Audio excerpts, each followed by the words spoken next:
Pinterest'in qurduğu bu fəaliyyət zonası telefonu kənara qoymağınız üçün hazırlanıb. Necə?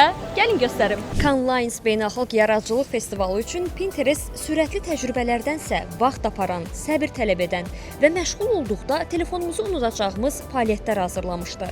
Hətta əraziyə daxil olan kimi Pinterest əməkdaşları telefon ekranlarımızı bağlamağımız və sadəcə real həyatdan zövq almağımız üçün xüsusi ekran örtücü təklif etdilər. Məqsəd sadə idi. Bir neçə saatlıq da olsa diqqəti ekrandan real həyata qaytarmaq. Pinterest beachdə gəzərkən isə demək olar ki, hər addımda eyni mesaj qarşımıza çıxır.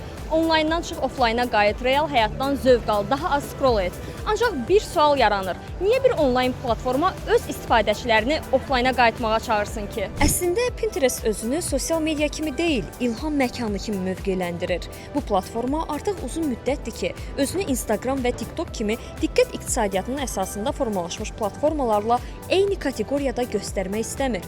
Onlar deyirlər ki, bizim məqsədimiz səni saatlarla ekranda saxlamaq deyil, biz sənə ideya veririk. Sonra isə get onları real həyatda yaşa.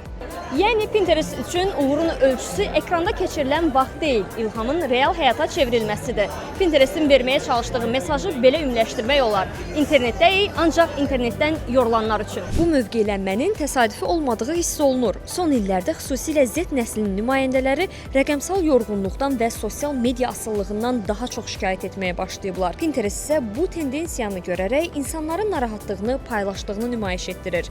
Platforma dolayı yolla istifadəçilərinə biz sənin diqqətini istismar etmək istəmirik mesajını verir.